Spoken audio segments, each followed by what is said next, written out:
On a cold Tuesday evening in March, Sarah Mitchell received a text message that would destroy everything she'd built over the last 15 years.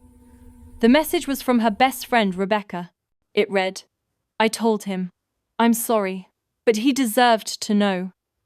Sarah's hands started shaking. Her heart pounded so hard she could hear it in her ears. She knew exactly what Rebecca meant. Her husband, Michael, now knew about James. The affair she'd been hiding for 8 months was no longer a secret. And the person who exposed her wasn't a stranger or an enemy. It was the woman she trusted more than anyone in the world. This is a true story about betrayal, friendship, love, and the devastating consequences of secrets. It's about 3 people whose lives became tangled in a web of lies so thick that when the truth finally came out, nothing would ever be the same again. What you're about to hear will make you question everything you know about loyalty, about marriage, and about the choices we make when we think no one is watching. This story doesn't have clear heroes or villains. It has real people who made real mistakes. And by the end, you'll have to decide for yourself who was right and who was wrong, or if anyone was right at all. Before we dive deeper, let us know in the comments where you're watching from. We'd love to hear from you. And if you're new here, click on the subscribe button, like, and share so you never miss any of our upcoming videos. Sarah and Michael met in their early 20s at a community college in Ohio. She was studying nursing. He was working toward a degree in engineering. Their first conversation happened in the library during finals week, when Michael asked to borrow her highlighter. It was such a small, ordinary moment, but sometimes that's how love starts. Not with fireworks or dramatic declarations, just a borrowed highlighter and a shy smile. They started dating 3 weeks later. Michael was dependable, hard-working, and kind. He wasn't the most romantic man, but he was steady. He showed up. He kept his promises. And for Sarah, who'd grown up watching her own father disappear for days at a time, that steadiness meant everything. They got married 2 years after graduation in a small ceremony at a local church. Sarah wore a simple white dress she'd found on sale. Michael wore his father's old suit. Their wedding had maybe 40 people, mostly family and a few close friends. Rebecca was Sarah's maid of honor. Rebecca had been Sarah's best friend since high school. They'd met in sophomore year English class and bonded over their shared love of terrible reality TV and late-night conversations about life, boys, and dreams. Rebecca was the bold one, the one who said what everyone else was thinking. Sarah was quieter, more careful. But together, they balanced each other perfectly. When Sarah got married, Rebecca gave a toast that made everyone laugh and cry. She said, "Sarah, you deserve all the happiness in the world. And Michael, you better treat her right, or you'll answer to me." Everyone laughed. Michael promised he would. And for a long time, he did. The first few years of marriage were good. Not perfect, but good. Michael got a job at an engineering firm. Sarah worked as a nurse at a local hospital. They bought a small house in the suburbs with a backyard and a garage. They talked about having kids someday. They went on date nights every Friday. They had routines. Grocery shopping on Sundays. Movie nights on Wednesdays. They were building a life. But somewhere around year 7, things started to shift. It wasn't dramatic. There was no big fight or betrayal. It was more like a slow fade. Michael started working longer hours. His company was expanding, and he was up for a promotion. Sarah understood. She supported him. But the late nights turned into weeks, and the weeks turned into months. Their Friday date nights became every other Friday, then once a month, then almost never. Before we dive deeper, let us know in the comments where you're watching from. We'd love to hear from you. And if you're new here, click on the subscribe button, like and share so you never miss any of our upcoming videos. Sarah started feeling invisible. She'd come home from 12-hour shifts at the hospital, exhausted and emotionally drained, and Michael would be on his laptop, barely looking up.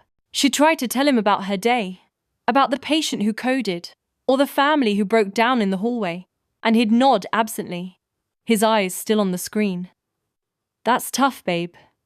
he'd say. But she could tell he wasn't really listening. She stopped trying after a while. They started sleeping on opposite sides of the bed. They stopped touching. Not because they were angry, but because they'd just drifted. They became roommates who shared a mortgage and a last name, and Sarah felt lonelier in her marriage than she'd ever felt being single, Rebecca noticed. Of course she did. Rebecca knew Sarah better than anyone.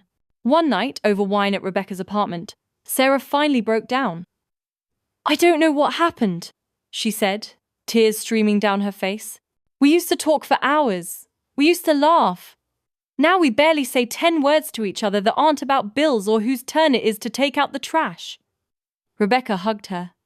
"Have you told him how you feel?" Sarah shook her head. "I've tried. He just says he's stressed with work and that things will get better once the promotion goes through." "But it's been 2 years, Rebecca. 2 years of waiting for things to get better, and they just keep getting worse." Rebecca didn't know what to say. She'd never been married. She'd had relationships, sure, but nothing that lasted longer than a year or two. She couldn't imagine what it felt like to love someone and feel like they'd stopped seeing you. That's when James entered the picture. James Carter was a physical therapist at the hospital where Sarah worked. He was 41, divorced, no kids. He had kind brown eyes and a warm smile that made patients feel at ease. Sarah had worked with him a few times on cases where her patients needed post-surgery rehab. They were friendly, professional, but nothing more. Until one day in the hospital cafeteria, Sarah was sitting alone, eating a sad-looking salad and scrolling through her phone. When James walked up, "Mind if I sit?" he asked. Sarah looked around. The cafeteria was half empty. There were plenty of open tables, but she said, "Sure." They started talking, about work at first, about a difficult case they'd both been involved in, but then the conversation shifted.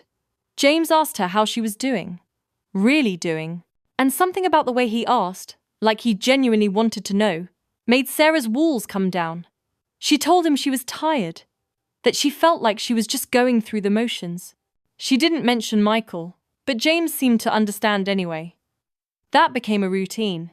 Lunch in the cafeteria once or twice a week, then coffee before shifts, then texts. Nothing inappropriate at first, just friendly conversation. But over time, the texts became more personal. James would ask about her day, and Sarah would actually tell him. She'd vent about difficult patients or exhausting shifts, and he'd listen. He'd respond with thoughtfulness and care. He made her feel seen in a way she hadn't felt in years, and slowly, without even realizing it, Sarah started looking forward to those conversations more than anything else in her day. She'd smile when his name popped up on her phone. She'd think about him when she was driving home. And one day, she realized with a jolt of panic and excitement that she had feelings for him. Real feelings. The kind that made her stomach flip and her heart race. She tried to ignore it. She told herself it was just a crush. Just her brain's way of filling the void Michael had left. But the feelings didn't go away. They grew. And then one night, after a particularly brutal shift where Sarah had lost a patient she'd been caring for weeks, she texted James. "I need to talk to someone. Can we meet?" He replied immediately. "Of course. Where?" They met at a quiet bar on the edge of town. Sarah ordered a glass of wine. James ordered a beer. They sat in a corner booth, away from the crowd. Sarah told him about the patient, about how she'd held the woman's hand as she took her last breath, about how the woman's daughter had collapsed in grief, and Sarah had to stay strong even though she wanted to fall apart too. James listened. He didn't try to fix it or tell her it would be okay. He just listened. And when she finished, he reached across the table and took her hand. It was a simple gesture, comforting. But the moment his skin touched hers, everything changed. Sarah looked up at him. Their eyes met. And in that moment, she knew. This wasn't just friendship anymore. This was something else. Something dangerous. She should have pulled her hand away. She should have said thank you and gone home to her husband. But she didn't. She let him hold her hand. And when he leaned in and kissed her, She kissed him back. That was the beginning. The affair started slowly. Stolen kisses in empty hospital hallways, lunch dates that turned into afternoon drives, text messages that became more and more intimate. Sarah knew it was wrong. She knew she was betraying Michael, betraying her vows, betraying everything she'd promised on that day in the church 15 years ago. But she couldn't stop. James made her feel alive again. He made her feel wanted, desired, important. With him, she wasn't just Michael's wife or a nurse or someone's daughter. She was Sarah, fully seen and fully appreciated. She justified it to herself. She told herself that Michael had checked out of the marriage first, that he'd been emotionally absent for years, that she'd tried to fix things and he hadn't met her halfway. She told herself she deserved to be happy, that life was short, that she wasn't hurting anyone because Michael didn't even seem to notice she was gone half the time anyway. But deep down, beneath all the justifications, she knew the truth. She was lying, she was cheating, and she was dragging someone else into her deception. Rebecca. Because when you're having an affair, you can't do it alone. You need alibis.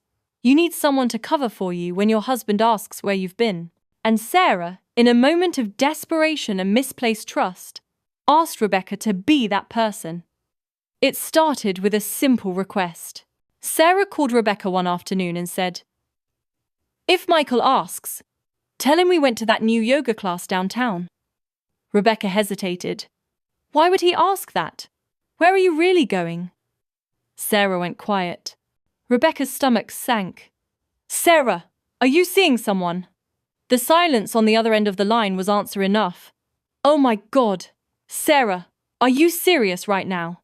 Sarah's voice cracked. I know it's wrong. But Rebecca, I'm drowning.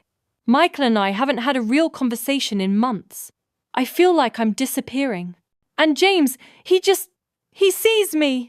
Rebecca wanted to scream. She wanted to tell Sarah to stop, to go home, to talk to her husband, to go to therapy, to do literally anything other than cheat.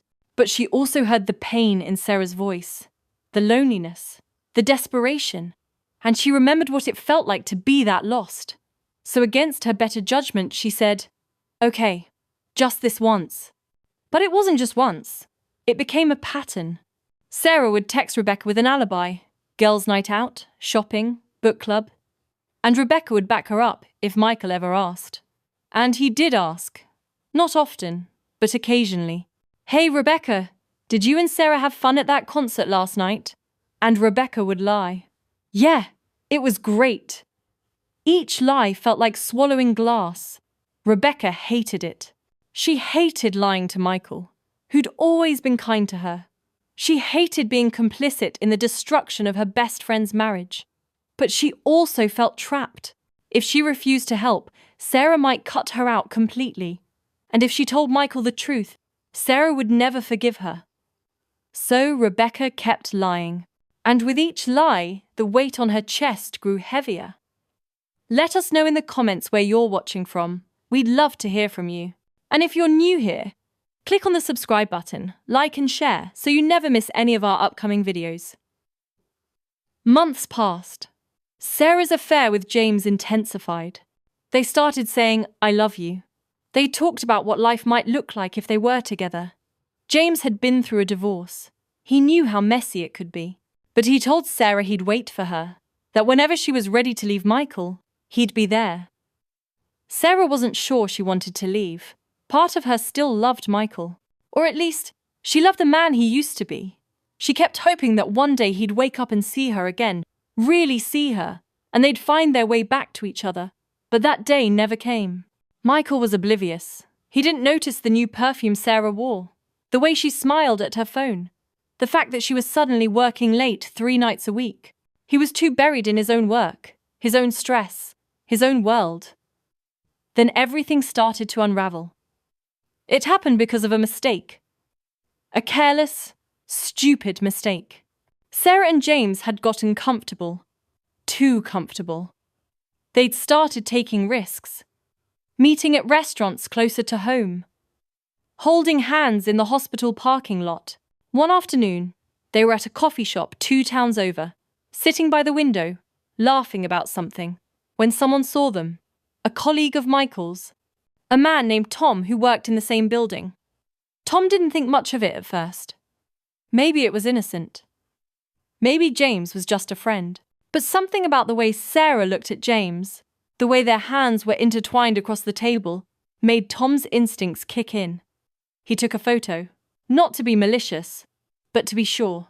Because if his own wife was sitting in a coffee shop holding another man's hand like that, he'd want to know. Tom didn't send the photo to Michael. Not right away. He sat on it for a few days, debating what to do. Was it his place to get involved? Would he be causing more harm than good?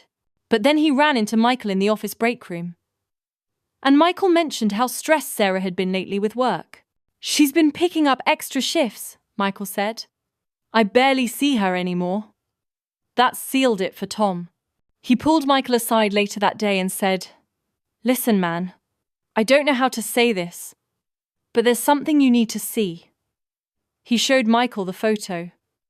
Michael stared at it. His face went pale. "Who is that?" Tom shook his head. "I don't know, but I saw them together at a coffee shop on Maple Street. And Michael, I'm sorry, but it didn't look like just a work thing." Michael's world tilted. He stared at the photo for a long time. His wife, Sarah, holding hands with another man, smiling in a way she hadn't smiled at him in years. He felt sick. He felt rage. He felt a crushing, suffocating sadness that made it hard to breathe. He thanked Tom and left work early. He drove around for hours, trying to process what he'd seen, trying to decide what to do. Should he confront Sarah? Should he wait and gather more evidence? Should he call a lawyer? His mind was spinning. Finally, he drove to Rebecca's apartment. Rebecca was the person Sarah talked to about everything. If anyone knew what was going on, it would be her. He knocked on the door. Rebecca answered, surprised to see him. "Michael, is everything okay?" He looked at her with haunted eyes. "I need you to tell me the truth. Is Sarah seeing someone?" Rebecca's heart stopped. This was the moment she'd been dreading for months. She could lie. She could protect Sarah one more time. But looking at Michael's face, at the raw pain and confusion there, she couldn't do it anymore. The lies had gone on too long. Michael deserved the truth. So she took a deep breath and said, "Yes, she is." Michael's knees almost gave out. He sat down heavily on the couch, his head in his hands. "How long?" Rebecca's voice was barely a whisper. 8 months. Michael let out a sound that was somewhere between a laugh and a sob. 8 months. 8 months she's been lying to me. And you've known this whole time? Rebecca's eyes filled with tears. "I'm sorry, Michael. I'm so sorry. I wanted to tell you. I hated lying to you. But she's my best friend. And I didn't know what to do." Michael stood up, his face hardening. "You should have told me. You should have told me the first time she asked you to lie for her. But you didn't. You chose her over what was right." Rebecca nodded, tears streaming down her face. "I know. You're right. I'm so sorry." Michael walked toward the door, then stopped. "Who is he?" Rebecca hesitated. "His name is James. He works at the hospital with her." Michael nodded slowly, processing. Then he left without another word. Rebecca stood in her empty apartment, shaking. She knew what she had to do. She pulled out her phone and texted Sarah. "I told him. I'm sorry. But he deserved to know." Then she sat on her couch and waited for the fallout. Sarah was at James's apartment when she got the text. She read it once, then again, then a third time, as if the words might change. Her entire body went cold. "No, no, no, no, no!" James looked up from where he was cooking dinner. "What's wrong?" Sarah couldn't speak. She just showed him the phone. James went pale. "Rebecca told him?" Sarah nodded, her hand shaking so badly she almost dropped the phone. "I have to go. I have to go home. I don't know. I have to fix this. She grabbed her keys and ran out the door. The drive home was a blur. Her mind was racing. What would she say? How would she explain? Would Michael even listen? She wanted to be angry at Rebecca. How could she do this? How could she betray their friendship like that? But underneath the anger was a sick, guilty knowledge that Rebecca had done what Sarah hadn't had the courage to do herself. Tell the truth. Sarah pulled into the driveway. All the lights in the house were on. She walked in through the front door, her heart pounding, and found Michael sitting at the kitchen table. He didn't look at her when she walked in. On the table in front of him was his wedding ring. He'd taken it off. Sarah's breath caught. Michael. He finally looked up. His eyes were red. He'd been crying. Sarah had never seen him cry before, not once in 15 years. How long? He asked, his voice flat. Sarah's throat tightened. Michael, please, let me explain. How long, Sarah? She closed her eyes. 8 months. Michael flinched like she'd hit him. 8 months. We had our anniversary dinner 6 months ago. You told me you loved me. You said you were happy. I do love you, Sarah said desperately. Michael, I do. This wasn't about you. Then what was it about? His voice rose. Because from where I'm sitting, it seems like it was very much about me. About us. About the fact that apparently our marriage meant so little to you that you could go fuck someone else for 8 months straight. Sarah flinched at the language. Michael never cursed. Not like this. It wasn't like that. Michael, we'd grown apart. You stopped seeing me. You stopped talking to me. I felt invisible. Michael stood up, his chair scraping loudly against the floor. So your solution was to cheat? Not to come to me and say, hey, I'm unhappy, let's fix this. Not to suggest counseling or therapy or literally anything other than lying to me for 8 months. Sarah's tears were falling freely now. I tried to talk to you. You were always working. You were always too busy or too tired or too stressed. I felt like I was screaming into the void. So you went to him instead. Michael's voice broke. You went to some other man and gave him everything that was supposed to be mine. Your time. Your attention. Your body. How many times, Sarah? How many times did you lie to my face and then go to him? Sarah couldn't answer. The number felt too big, too shameful. Michael took her silence as confirmation. And Rebecca. You dragged Rebecca into this. You made her lie for you. Do you have any idea how that feels? To know that my own wife and her best friend have been conspiring behind my back for months. I didn't mean for it to get this far, Sarah whispered. I didn't mean to hurt you.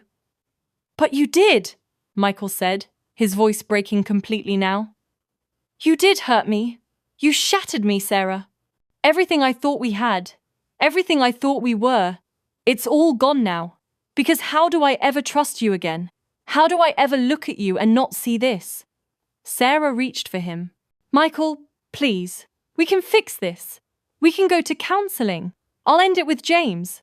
I'll do whatever it takes. Michael stepped back from her touch. I can't even look at you right now. I need you to leave. Leave? This is my house too. Then I'll leave, Michael said. He grabbed his keys and his jacket. I'm going to stay at a hotel. I need time to think. I need space to figure out what the hell I'm supposed to do now. Michael, please don't go.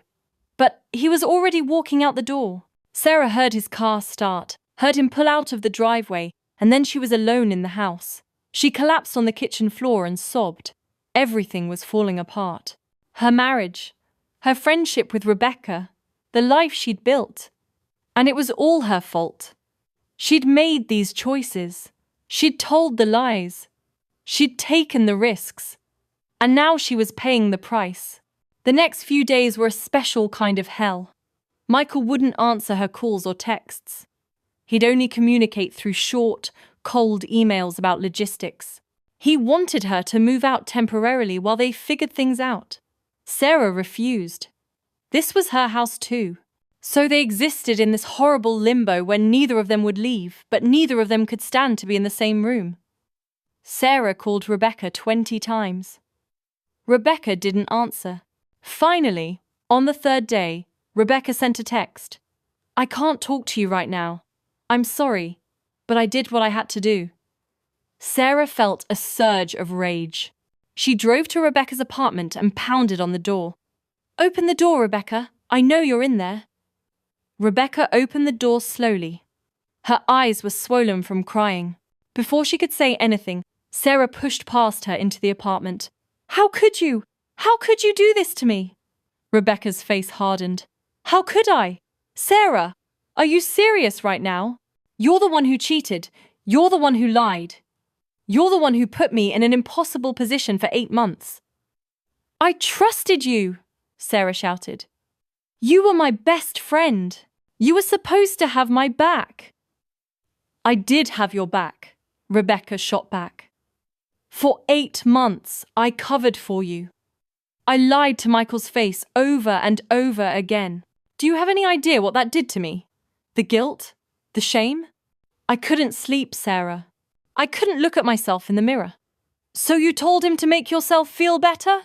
No, Rebecca said, her voice shaking. I told him because it was the right thing to do. Because he deserved to know the truth. Because watching you destroy your marriage while I helped you do it was killing me. Sarah's anger deflated into desperation. Rebecca, please, you don't understand. Michael and I, we were already broken. James didn't ruin anything. He just showed me that I could still feel something. Rebecca shook her head. That's not true and you know it. Yes, your marriage had problems, but you didn't try to fix them. You just ran to someone else. And now you're blaming Michael, blaming me, blaming everyone but yourself. You're right, Sarah said bitterly. I should blame myself for trusting you, for thinking you were really my friend. I am your friend, Rebecca said, tears streaming down her face now. That's why I told him. Because a real friend doesn't let you destroy your life. A real friend tells you the truth even when it hurts. Well, congratulations, Sarah said, her voice cold. You told the truth, and now my marriage is over. I hope that makes you feel good about yourself. Sarah walked out and didn't look back. She and Rebecca didn't speak after that. Not for a long time. Michael filed for divorce 3 weeks later. The papers arrived on a Tuesday morning. Sarah sat at the kitchen table and stared at them for an hour. 15 years of marriage, reduced to legal documents and asset division. She signed them with a shaking hand. James wanted to be there for her through it all. But Sarah realized something during those dark weeks after everything fell apart. She didn't love James. Not really. She loved the way he made her feel. She loved the escape he provided. But she didn't love him the way you're supposed to love someone you build a life with. He was a symptom of her broken marriage, not the solution to it. So she ended things with James too. He was hurt but understanding. I knew this might happen, he said. I hope you find what you're looking for, Sarah. So do I, she whispered. The divorce took 6 months to finalize. Sarah moved out of the house. She got an apartment closer to the hospital.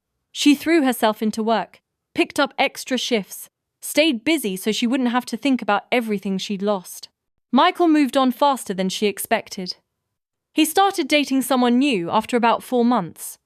A woman named Jennifer from his office. She was younger, prettier, uncomplicated. Sarah heard about it through mutual friends and felt a stab of jealousy and regret so sharp it took her breath away. She'd destroyed what they had. And now he was building something new with someone else. Someone who hadn't betrayed him. Someone who hadn't broken his trust into a million pieces. Rebecca struggled too. She'd lost her best friend. And even though she knew she'd done the right thing, it didn't make it hurt any less. She missed Sarah, missed their late-night phone calls and their inside jokes, and the way they could communicate with just a look. She wondered if they'd ever speak again. If there was any way to come back from this. Then one day, almost a year after everything imploded, Rebecca ran into Sarah at the grocery store. They both froze when they saw each other. For a moment, neither of them spoke. Then Sarah said quietly, "Hi." "Hi," Rebecca replied. They stood there in the cereal aisle, two women who'd once been inseparable, now practically strangers. "How have you been?" Rebecca asked. Sarah shrugged. "I've been better. You?" "Same." Another long pause. Then Sarah said, "I'm sorry. For what I said to you. For how I treated you. You were right. About everything." Rebecca's eyes filled with tears. "I'm sorry too. I hated having to tell him, but I couldn't keep lying." "I know," Sarah said. "And I don't blame you anymore. I blame myself. I made terrible choices. I hurt people I loved. And I have to live with that." Rebecca nodded. Do you think we could ever be friends again? Not right away, but someday?" Sarah smiled sadly. "I'd like that, but I think we both need more time." "Yeah," Rebecca agreed. "Time." They said goodbye and went their separate ways. But something had shifted. The door wasn't completely closed anymore. 2 years after the divorce, Sarah started therapy. Real therapy. Not just the few sessions she'd gone to right after everything fell apart. She needed to understand why she'd made the choices she made. Why she'd cheated instead of just leaving. Why she'd risked everything for a relationship that wasn't even real. Her therapist helped her see patterns she'd never noticed before. How she'd learned early in life that her needs didn't matter as much as everyone else's. How she'd spent years making herself smaller to fit into Michael's life instead of asking for her own space. How she'd been too afraid to speak up when she was unhappy because she didn't want to be a burden. None of that excused what she'd done. But it helped her understand it. And understanding was the first step toward real change. She learned to be alone. Really alone. Not jumping from one relationship to another, but sitting with herself, with her guilt and her shame and her grief, until she could finally forgive herself. She started painting again, something she'd loved in college but had given up when life got busy. She reconnected with old friends. She learned to set boundaries at work. She became a better version of herself. Not perfect, but better. Michael eventually married Jennifer. Sarah found out through Facebook. She looked at the wedding photos for a long time. Michael looked happy. Really happy. And instead of feeling jealous or bitter, she felt something unexpected. Relief. Relief that he'd found someone who could give him what she couldn't. Relief that maybe her mistakes hadn't destroyed him after all. 3 years after that day in the grocery store, Sarah and Rebecca finally had coffee together. Really talked. Really listened. They cried. They laughed. They apologized again for things they'd already apologized for. "I missed you," Sarah said. "I missed you too," Rebecca replied. "Do you think we can really move past this?" Sarah asked. Rebecca thought about it. "I think we already have. We're not the same people we were back then. We've both grown, changed. Maybe we can't go back to what we were, but maybe we can build something new." And slowly, carefully, they did. It wasn't the same friendship they'd had before. There was more caution now, more awareness of boundaries, but it was real, and it was honest. And that was more than Sarah had had in a long time. As for the bigger lesson in all of this, Sarah learned that secrets have weight, that lies compound until they crush you, that you can't fix a broken relationship by breaking it more. She learned that the grass isn't greener on the other side, it's greener where you water it. And she learned that forgiveness, real forgiveness, doesn't mean forgetting what happened. It means accepting it, learning from it, and choosing to move forward anyway.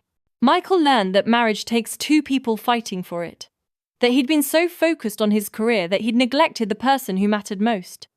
That success at work means nothing if you're failing at home. He learned to be present in his second marriage in ways he hadn't been in his first. He learned to listen, to notice, to show up, not just physically, but emotionally. And Rebecca learned that sometimes doing the right thing costs you everything, but that doesn't make it any less right. She learned that loyalty isn't about blind support. It's about loving someone enough to tell them the truth, even when it destroys your relationship. She learned that she could survive the loss of her best friend and come out stronger on the other side. All three of them learn that life rarely gives you clean endings or perfect resolutions. That people are complicated and messy and capable of both tremendous love and tremendous hurt. That you can be both the villain and the victim in your own story. That healing takes time, and forgiveness takes even longer. But that both are possible if you're willing to do the work. Looking back now, Sarah wouldn't say she's grateful for what happened. The pain was too great, the loss is too real. But she would say she's grateful for what she learned. For the person she became on the other side of her worst mistakes. For the second chance at friendship she never thought she'd get. For the knowledge that rock bottom, as terrible as it is also a solid foundation to rebuild on. She thinks about that text message sometimes, the one from Rebecca, that changed everything. I told him, I'm sorry, but he deserved to know. At the time, it felt like a betrayal. But now, years later, Sarah understands it for what it really was. An act of love. A hard, painful, necessary act of love. Because sometimes the people who hurt us the most are the ones trying to save us from ourselves. So here's my question for you. If you were in Rebecca's position, would you have told? Would you have kept your best friend's secret and let her husband continue living a lie? Or would you have done what Rebecca did, knowing it might cost you everything? And if you were Sarah, how would you have handled feeling invisible in your marriage? Would you have fought harder to fix it, or would you have done what she did? And if you were Michael, could you have forgiven Sarah if she'd come to you first, before the affair, and told you how unhappy she was? There are no easy answers here, no clear right or wrong, just real people making impossible choices and living with the consequences. Drop a comment below and tell me what you think. Tell me what you would have done. Because stories like this, they're not just about other people. They're mirrors. They show us who we are and who we hope to be when we're faced with our own impossible choices.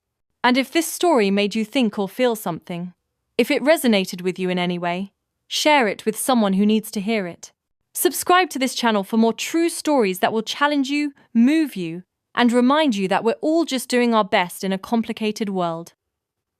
Thank you for watching. Thank you for listening. And thank you for being the kind of person who believes that even our mistakes can teach us something valuable. Until next time.